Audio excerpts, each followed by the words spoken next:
देखिए, सबसे बड़ा दुख दर्द हादसा ये गुजरा है देश के अंदर और बहुत ही खतरनाक। लेकिन मुझे ये समझ नहीं आ रही कि जब वहाँ पर लोग जा रहे थे, पूरी सुविधा होनी चाहिए थी, लेकिन सुविधा नहीं थी। वो सुविधा किसके अंडर आती? गृह मंत्रालय के अंडर। अमित शाह जी को सोचना चाहिए कि जब दिल्ली से ही लोग जा रहे हैं और वहाँ पर बुकिंग हो रही है, एयरपोर्ट से बुकिंग हो रही है, पैसा मुँह तोड़े मांगा जा रहा है, वहाँ पर लोग पहुँच रहे हैं। जिस तरीके मुझे पता चल रहा है कि वहाँ पर 1000-1500 बंदा वहाँ मौजूद था और फोर्स वहाँ पर नहीं है, बड़ी शर्म की गैरत की बात है। हमारी फोर्स को जिम्मेदारी देनी चाहिए थी, हमारी फोर्स वहाँ होनी चाहिए थी, क्योंकि फोर्स के अंडर वो एरिया आता है। लेकिन सरकार इस चीज़ से भाग नहीं सकती। नित्य लोगों को जिन शहीद हुए हैं, मैं उनको शहीद कहूँगा, वो परिवार शहीद हुआ है, उस परिवार के लिए, शहीदी के लिए हम आदर करना चाहते हैं कि इस देश के प्रधानमंत्री, गृह मंत्री, उनको शहीद पहले घोषित किया जाए। और जो हुआ है बहुत ही निंदनीय। मैं उसके लिए बार बार आपको कह रहा हूँ कि चुनकर मारना, सबसे बड़ी बात कि चुनकर मारना, नाम लेकर मारना, उसके बाद कलमा पढ़वा के मारना। इस देश में भाईचारा कायम रहा है।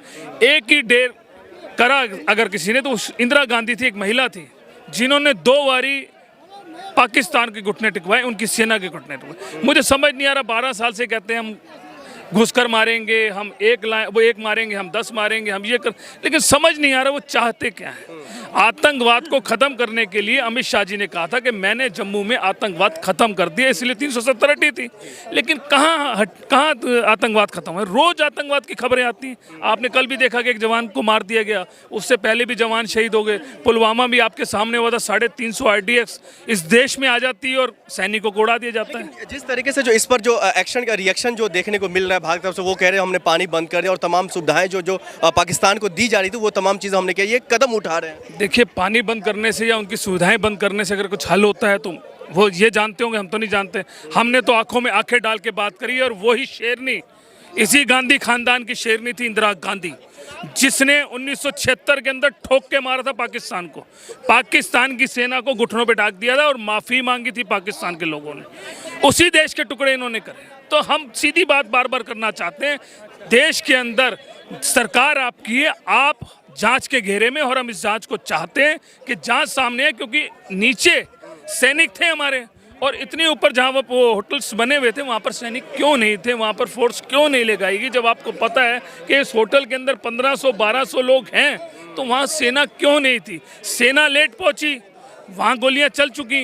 अब उनकी सुविधा किसने करी, वो भी आपके सामने। जिस तरीके भ्रम फैलाया जा रहा है कि जी मुसलमान टारगेट, मुसलमान टारगेट, ये सिर्फ अपनी छवि को बचाने के लिए किसी तरीके भी इस देश का माहौल बिगाड़ने के लिए लगे पड़े आतंकवादी। और पाकिस्तान ये चाहता है, क्योंकि पाकिस्तान से ज़्यादा इस देश के अंदर मुसलमान रह रहा है, वो चाहता है किसी तरीके भी देश का मुसलमान खुश ना रहे। इसीलिए उनकी चाहता ये बनी हुई है कि किसी भी तरीके हम इस देश का माहौल बिगाड़ दें, इस देश में भाईचारा किसी तरीके कामयाब ना रहे। मैं पाकिस्तान को चेतावनी देना चाहता हूं एक मुसलमान के तरीके पर कि अभी भी समझ जाए, ठीक है, अगर देश का मुसलमान अगर सीमाओं पर पहुंच गया तो हम सेना को कहेंगे कि आप हट जाइए, हम आगे जाके इस देश के लिए खड़े होंगे और देश के लिए हक की लड़ाई लड़ेंगे। आपने इंदिरा गांधी जी का जिक्र किया, पहले कोई घटनाएं होती थी तो नैतिकता के आधार पर इस्तीफे होते थे, वो पद छोड़ देते थे, लेकिन अभी का जो माहौल है इसको फिर कैसे देख रहे हैं आप? देखिए, एक हद होती है, एक चीज़ की हद होती है। सैनिक मरते जा रहे हैं, हमारे सैनिकों पे अत्याचार हो रहा है, आतंकवाद कहाँ से घुसकर आ जाते हैं मुझे पता ही नहीं चल। मैं बार बार आपसे यही तो कहना चाहता हूँ, इनसे आप इस्तीफा नहीं मांग सकते। इनसे आप इस्तीफा मांगेंगे ना, ये छुटते कह देंगे हमारे पे एलिगेशन कर रहे हैं, हमारे से जांच की मांग कर रहे हैं, हम ये अरे भाई, हम जांच की मांग कर रहे हैं। आप देखिए, प्रधानमंत्री बिहार में जाके इलेक्शन की तैयारी कर रहे हैं। भाई, यहाँ पर इतना बड़ा हादसा गुजरा हुआ है। भाई, आप मणिपुर नहीं जाएंगे, आप जम्मू नहीं जाएंगे, जहाँ ये पुलवामा में अटैक हुआ वहाँ नहीं जाएंगे, लेकिन आप वहाँ जाएंगे और वहाँ बैठ के ठिक्के मार रहे हैं। अरे, आप पहले देश के बारे में सोचिए, देश के लिए सोचिए। आप रद्द कर देते रैली, क्या जाता, क्या दिक्कत थी? लेकिन नहीं। बार बार इस घटना के बाद आप देखिए ना कि बिहार गए, वो क्यों नहीं गए? जम्मू चले जाते।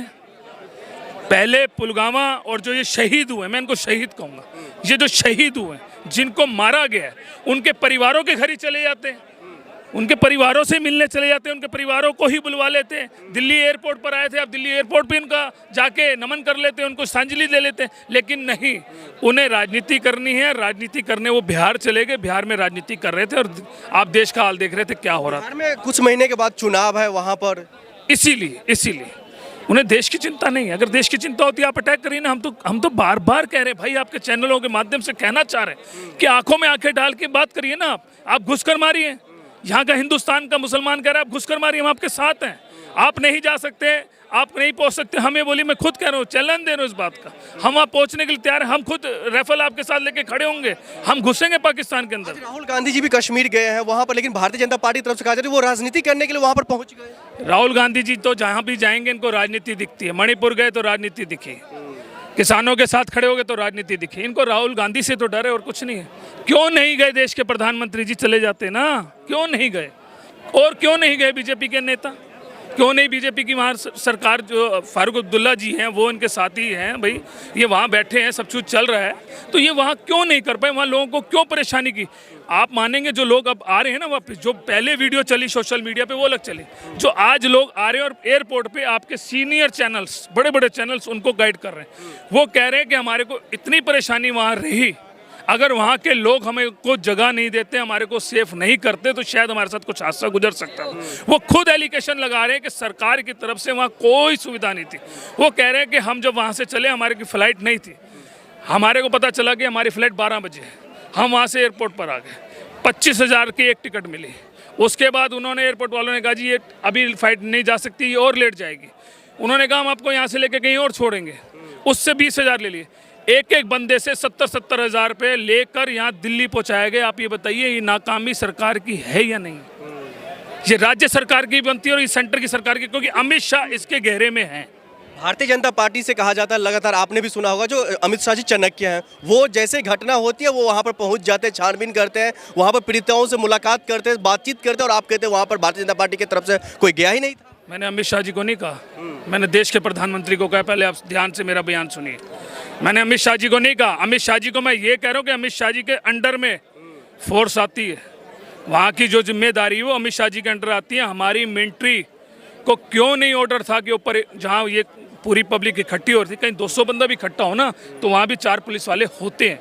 वहाँ 1000 से 1500 बंदा अंदर था जो वहाँ पर घूमने के लिए गया था और आराम से घूम रहा था, तो हमारी सेना वहाँ कहाँ थी? किसकी फेलियर है ये गृह मंत्रालय, ये गृह मंत्रालय, राज्य सरकार की कमी है इसमें, गृह मंत्री की कमी है भाई इसके अंदर। हम गृह मंत्री जी को कह रहे हैं इसके, और इसकी जांच होनी चाहिए। हम जांच की मांग करते हैं, कांग्रेस पार्टी जांच की मांग कर रही है। राहुल गांधी जी आज इसलिए वहां पर गए हैं, उन पीड़ित उन लोगों से मिलने गए हैं जिन लोगों के वहां पर ये वारदात हुई है, वो पूछा जाए जो भी इसको करने वाले थे।